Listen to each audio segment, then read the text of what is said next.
Je ferai à présent de tout ton peuple des prodiges qui n'ont eu lieu dans aucun pays, chez aucune nation. Et tous les peuples qui t'environnent verront l'œuvre de l'Éternel. C'est par toi que j'accomplirai des choses terribles. Alléluia. Voici, je traite une alliance. Virgule. Je ferai en présent de ton peuple des prodiges qui ont lieu dans aucun pays, chez aucune nation.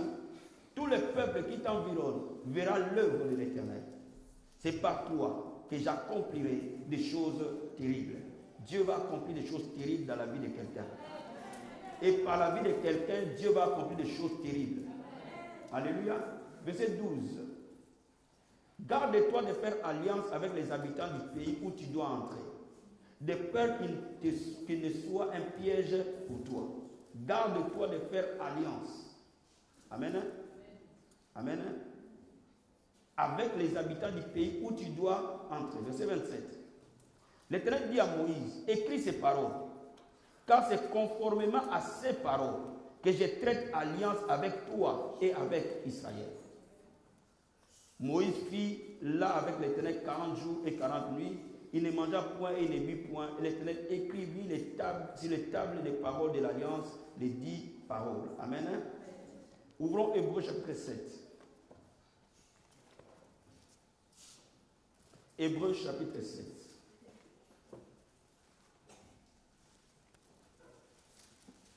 Je vais prendre le verset 22.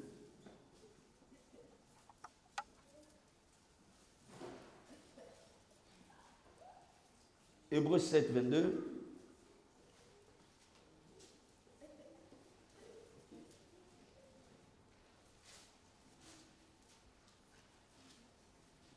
On peut prendre le verset 21 à 22. Car tandis que les Lévites sont devenus sacrificateurs sans serment, Jésus est devenu avec serment par celui qui lui a dit, le Seigneur a juré, il ne se repentira pas, tu es sacrificateur pour toujours selon l'ordre de Melchisédek. Jésus est par cela même le garant d'une alliance plus excellente. Jésus est le garant d'une alliance plus excellente. Alléluia. Dis à ton voisin, il y a une alliance plus excellente que l'alliance de Moïse. Regardons le chapitre 9. Verset 13. Toujours hébreu. Donc on est passé au chapitre 9. Amen. On était à 7, on est passé à 9. Et on est maintenant au verset 13. Car si le sang des taureaux et des boucs et la cendre des vaches répandus sur ceux qui sont souillés, sanctifiés, procurent la pureté de la chair, combien plus le sang de Christ, qui par un esprit éternel s'est offert lui-même sans tache à Dieu, purifiera-t-il votre conscience des œuvres mortes, afin que vous serviez les dieux vivants. Alléluia. Verset 22. Et presque tout d'après la loi est purifié avec du sang. Et sans effusion de sang, il n'y a point de pardon de péché. Acclamons la parole du Seigneur. Veuillez vous asseoir.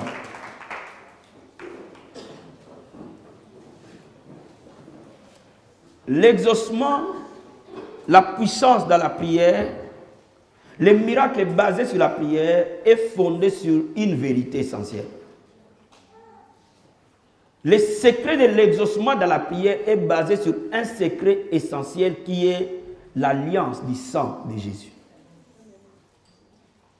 C'est l'alliance tissée à Golgotha qui est la base de toute vie chrétienne réussie et puissante. Il n'y a pas autre chose que le sang précieux de Jésus qui est le fondement de la vie chrétienne efficace. Je suis totalement convaincu que si nous saisissons la parole de ce matin, si tu es venu avec un besoin, Dieu honorera son alliance. Mais laisse-moi te dire, une alliance est d'abord un contrat qui réunit deux parties. Et ça peut être deux individus, ça peut être deux nations. Mais en réalité, une alliance est un contrat qui met en liaison deux parties en présence. Quand vous lisez la Bible, vous allez vous rendre compte que Dieu a toujours œuvré avec l'homme sur base des alliances. Et dans la Bible, il n'y a pas simplement l'alliance entre Dieu et l'homme. Dans la Bible, il y a aussi des alliances entre hommes. Comme Abraham a fait alliance avec Abimelech. Comme Isaac a fait alliance avec Abimelech. Comme Jonathan a fait alliance avec David. Ce sont des alliances entre hommes. Et il devait tenir compte de cette alliance et les respecter. Amen. Dieu établit une relation d'alliance. Dieu veut établir avec l'homme un contrat indissoluble. Dieu veut établir avec l'homme un contrat qui n'aura jamais de faille. Et depuis le commencement, Dieu a toujours fonctionné de cette manière. À Éden, Dieu a établi un contrat avec Adam. Il avait promis à Adam de vivre éternellement, de bénéficier de tout ce qu'il a créé, à une seule condition, de ne pas manger les fruits de l'arbre du milieu du jardin. Et quand vous lisez la Bible, il y a plusieurs alliances que Dieu a tissées avec l'homme. Mais faute de temps, nous n'allons pas entrer dans ces alliances, toutes ces alliances. Mais aujourd'hui, le Seigneur me pousse à parler de deux alliances essentielles dans la Bible. Dans Exode, nous voyons l'alliance que Dieu a tissée avec Israël. Une alliance spécifique que Dieu a tissée avec Israël par Moïse. Dans une alliance, il y a d'abord les parties en présence. 2, il y a les clauses de l'alliance. 3, il y a le médiateur de l'alliance. 4, il y a les signes de l'alliance. Quand ces 4 éléments sont réunis, cette alliance-là s'applique à tout le monde. Je me réexplique. Et j'explique que tu me comprennes bien, parce que de là, ta foi est fondée. Quand on parle d'alliance, on parle d'un contrat que Dieu établit avec l'homme. Et dans ce contrat-là, Dieu cherche 4 éléments. La personne avec qui il va faire l'alliance. Ou le peuple avec qui il va faire l'alliance. 1. Les conditions de l'alliance, c'est-à-dire les clauses qui unissent Dieu et la personne ou la nation. 2. Ça c'est 2. 3.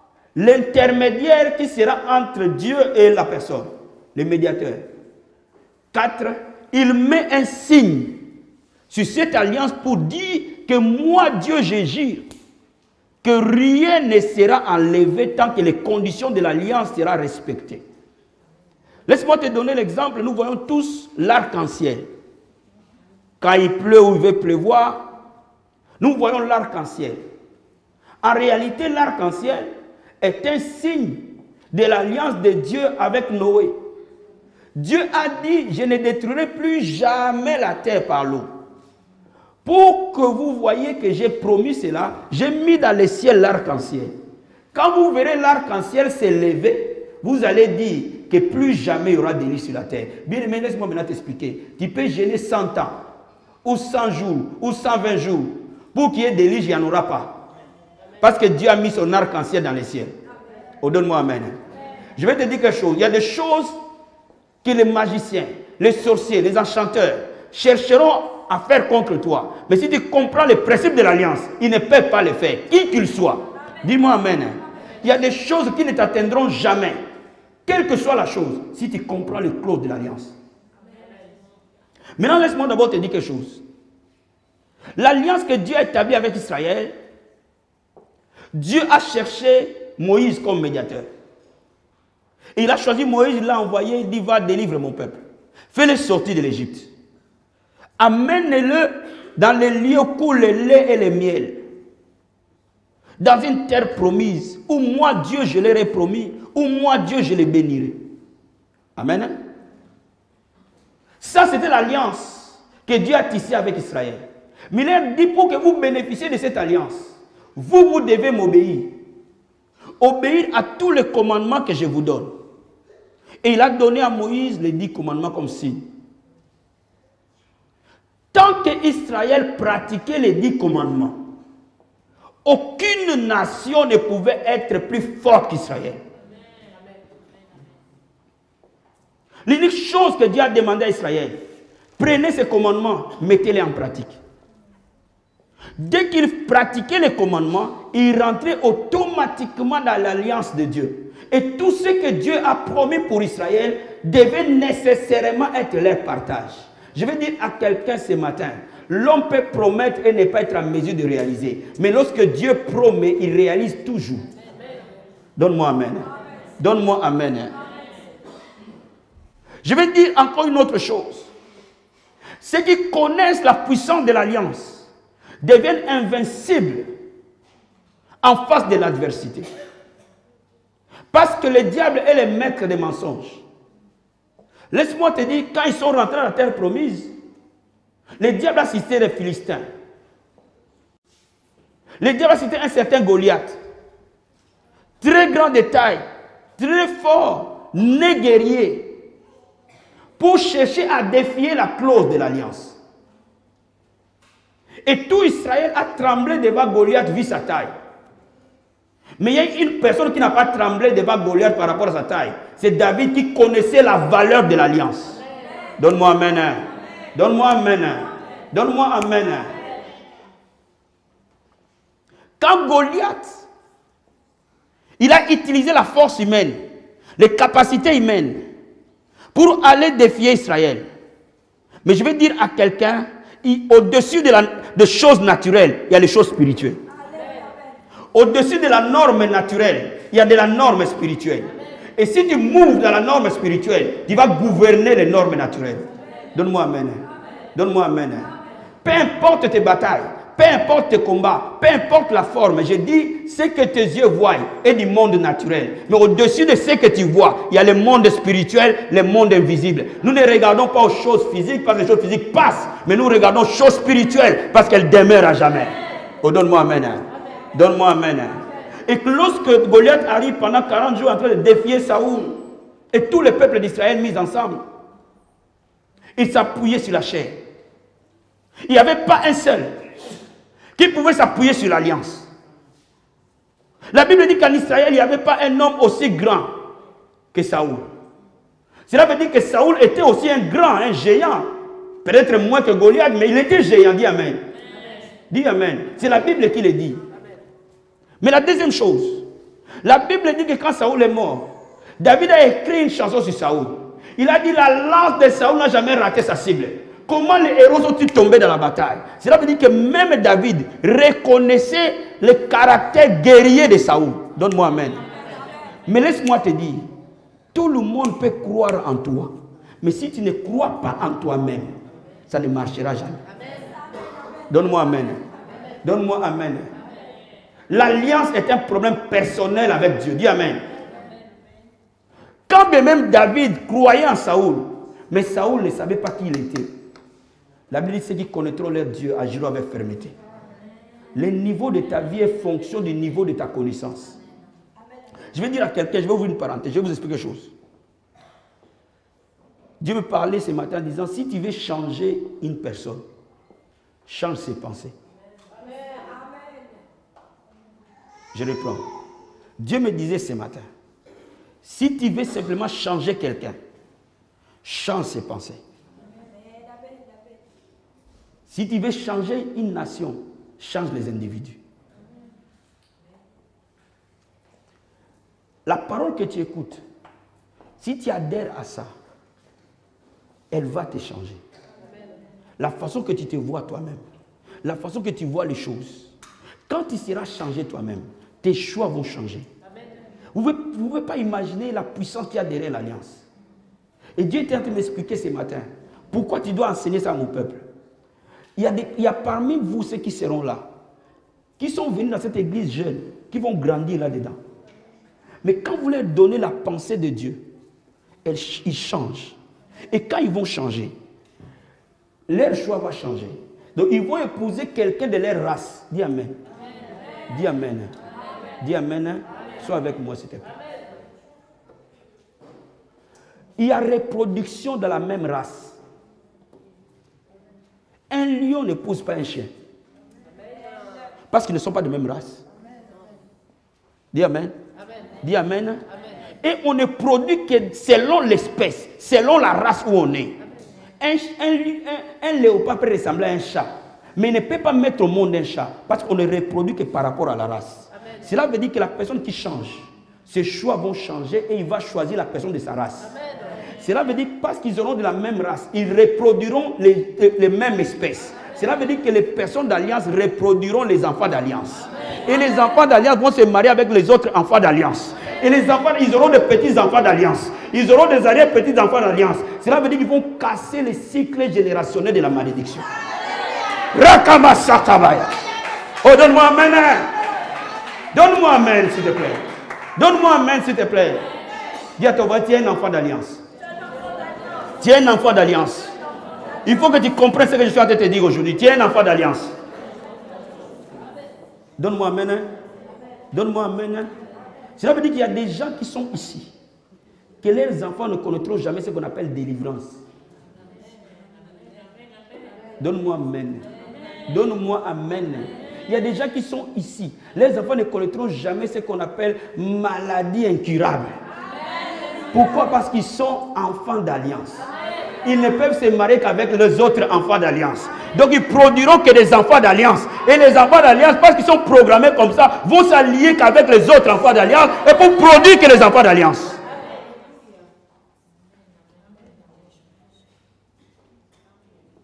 Revenons maintenant à notre sujet. Donc, Saoul, il avait toutes les conditions sur lui.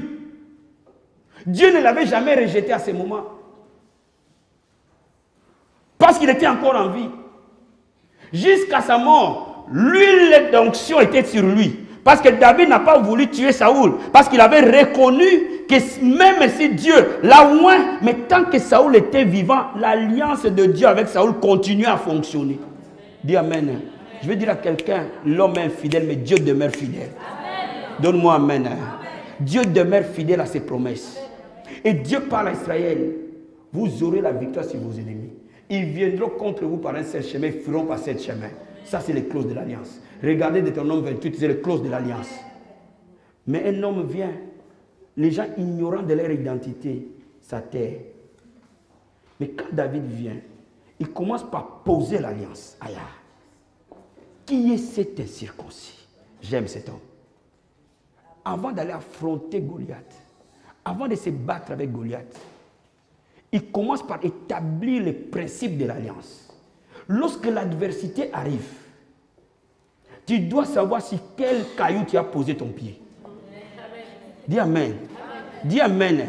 Quand la bataille arrive, tu dois comprendre sur quel caillou ton pied est posé. Et David savait sur quel caillou il avait posé, c'est l'alliance. Il commence d'abord par dire à Goliath, qui est cet incirconcis, my God, qui ose défier l'armée de l'Éternel de Dieu vivant? Qui est cet homme? Parce que dans l'entendement de David, l'alliance demeure éternellement. Dans l'intelligence de David, l'alliance est inviolable. Et tout celui qui viole l'alliance mérite la mort. Dis amen. Donne-moi amen s'il te plaît. Donne-moi amen s'il te plaît. Donc David commence à lui rappeler les clauses de l'alliance. La Bible dit, vous connaîtrez la vérité, elle vous affranchira. Le niveau de votre connaissance déterminera le niveau de votre percée. Le niveau de votre connaissance déterminera le niveau de votre foi. Le niveau de votre connaissance déterminera le niveau de vos prières. David dit, qui est cet circoncis qui ose défier l'armée de l'Éternel? Il lui dit, aujourd'hui je couperai ta tête. Parce que Dieu l'avait dit dans l'alliance. Que vos ennemis seront des pâtures. Ils seront l'objet des oiseaux du ciel qui vont les manger. C'est dans l'alliance. Donc David reprend l'alliance. Il dit, aujourd'hui je couperai ta tête. Aujourd'hui les oiseaux du ciel vont te manger, Saoul. Quelle que soit ta taille, quel que soit ce que tu es, quelles que soient tes années d'entraînement, quels que soient les gens que tu as tués avant, quelle que soit l'apparence que tu as, moi j'ai un caillou, l'alliance. Donne-moi amen. Donne-moi amen. Il dit, ce monde saura que la victoire ne vient pas parler. Tu viens contre moi avec les javelots et la lance. Mais moi, je viens contre toi avec les noms de l'armée de l'État. Que toi, tu as insulté. Je veux dire à quelqu'un, le combat n'est pas physique. Je veux dire à quelqu'un, le combat est spirituel. Je veux dire à quelqu'un, la vie n'est pas physique. Je veux dire à quelqu'un, la vie est spirituelle. Et ce qui devient spirituel règne. Donne-moi amen. Dis à ton voisin, la vie est spirituelle. Si tu deviens spirituel, tu régneras. Dis à ton voisin, si tu deviens spirituel, tu régneras. Donc David était spirituel. Et il a demeuré dans la clause de l'alliance. Il a vaincu Saül sans problème. Mais le problème, Israël n'a pas respecté l'alliance. Plusieurs fois, il a violé cette alliance. Et Dieu n'avait pas d'autre choix que de chercher une alliance meilleure. Parce que Dieu voulait, Dieu attend de l'homme une chose, une seule chose, l'obéissance. Pour qu'il puisse bénéficier de toutes ces bénédictions, c'est l'obéissance. Depuis Éden, Dieu attendit simplement l'obéissance d'Adam, qui n'a pas eu. Et depuis tout ce temps, Dieu attendit une seule chose, l'obéissance de l'homme, qui n'a jamais eu. Il a envoyé des prophètes, il a envoyé des rois, il a envoyé des juges, pour ramener l'homme à l'obéissance, afin qu'il bénéficie de tous ses bienfaits. Mais Dieu ne l'a jamais eu. Dieu a dit non, je ne peux plus compter sur l'homme. Je dois compter sur moi-même maintenant. Pour que cette alliance ne soit plus jamais violée. Dieu a envoyé son fils. Lui-même a envoyé son fils. Pour qu'il vive comme l'homme. Dans les mêmes conditions que l'homme. Pour qu'il soit tenté comme l'homme. Afin que lui, par son obéissance, il paye à ta place la désobéissance que tu lui avais donnée. C'est pour ça qu'il appelle une alliance plus excellente. Parce qu'elle est basée non pas à cause de l'obéissance de l'homme, mais à cause de l'obéissance du Fils de Dieu, Jésus. Donne-moi amen. Donne-moi amen. Donne-moi amen. Donne-moi amen. Je vais t'amener plus loin. Dieu a trouvé toutes sortes de choses pour amener l'homme à l'obéissance. Il a instauré des boucs, des chèvres, des moutons pour donner du sang, afin que l'homme soit obéissant. Il a cité des sacrificateurs pour qu'ils présentent tout le temps les offrandes pour le pardon des péchés continuellement. Mais le problème, et les gens qui péchaient, et celui qui présentait l'offrande, tous étaient pécheurs. Donc ça ne pouvait jamais satisfaire le cœur de Dieu. Dieu a dit, je vais trouver un moyen pour que cette fois-ci, cette alliance demeure éternellement. Dis à ton voisin, il y a une alliance éternelle. C'est cette alliance que Dieu veut te faire entrer. C'est à la croix qu'il t'a donné cette alliance. Donc, bien aimé, laisse-moi maintenant te dire quelque chose. Il a dit, cette fois-ci, je choisirai un homme juste. Et Dieu a cherché un homme juste sur la terre. Il n'a pas trouvé. Il a trouvé Emmanuel. Dieu lui-même parmi nous. Je vais dire à quelqu'un. Les gens disent que Jésus est un bon prédicateur. Jésus est plus qu'un prédicateur. Les gens disent que Jésus est un prophète. Jésus est plus qu'un prophète. Jésus est Dieu parmi nous. Cela veut dire qu'il s'est incarné, on l'a appelé fils. Donne-moi amen. Donne-moi amen. Donne-moi amen. Donne-moi amen. Il a pris la forme de l'homme, on l'a appelé fils. Et parce qu'on l'a appelé fils, il a donné son propre sang à lui, qui le péché ne peut jamais toucher, pour garantir une alliance qu'il tisse avec l'homme. Oh, donne-moi amen. Donne-moi amen. Donne-moi amen. Donne-moi amen. Bien, mais je vais dire à quelqu'un, Dieu a tellement aimé l'homme qu'il a toujours voulu trouver un moyen pour le ramener. Même si quand l'homme voulait être détruit, mais Dieu l'a toujours ramené. Laisse-moi t'expliquer quelque chose. Laisse-moi t'expliquer quelque chose. Toute fois que l'homme sort de l'alliance, la protection de Dieu tombe. Regardez quand Dieu crée Adam et Ève.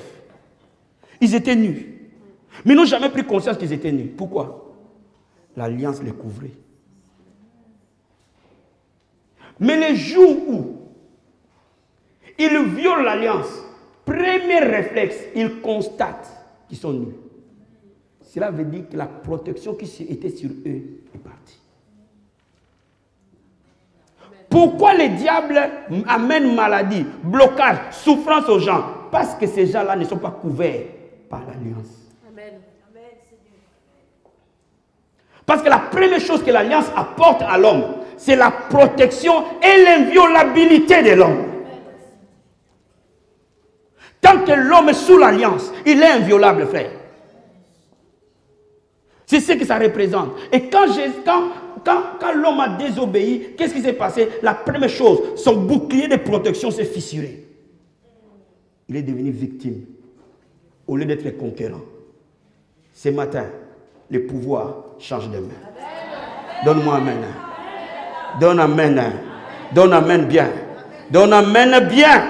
Donne-moi amen bien. J'ai dit cette parole que je suis venu t'annoncer, esprit et vie. J'ai dit ce matin.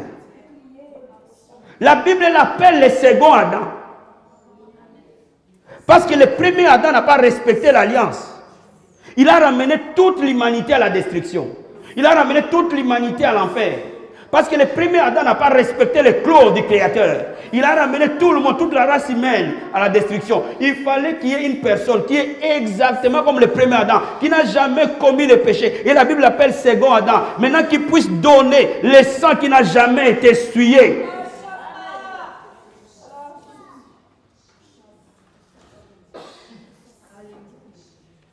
Je vais te révéler quelque chose ce matin. Dieu a tellement aimé l'homme qu'il voulait nécessairement, parce que vous savez, Dieu dans son omnipotence, il était capable de prendre le corps d'un homme au ciel et de descendre. Donne-moi amen. Donne-moi amen. De toutes les façons, il est réparti comme ça. Donne-moi amen. Dieu pour descendre sur terre n'a pas besoin d'un fusil pour descendre. Il pouvait descendre et on allait le voir ici, et il allait régler l'affaire. Mais le problème, ça ne résolverait pas les péchés d'Adam. Parce que le problème, il fallait ramener l'homme comme Adam avant sa chute. Je dis à quelqu'un ce matin, quand Adam était avant sa chute, il n'avait pas besoin d'avoir peur de quoi que ce soit. S'il avait besoin de quelque chose, il disait bien, il venait. Même les lions le respectaient. Donne-moi amen. Donne-moi amen. Mais laisse-moi te dire, parce que l'homme sort de la femme, Dieu était obligé de passer par le même chemin, afin qu'il s'identifie à l'homme. Sinon, il serait un ange. On ne l'appellerait pas fils d'Adam. On ne l'appellerait pas fils de l'homme. Alors Dieu a choisi de rentrer par Marie et de sortir. Mais la seule différence, le sang qui était à Marie n'était pas le sang de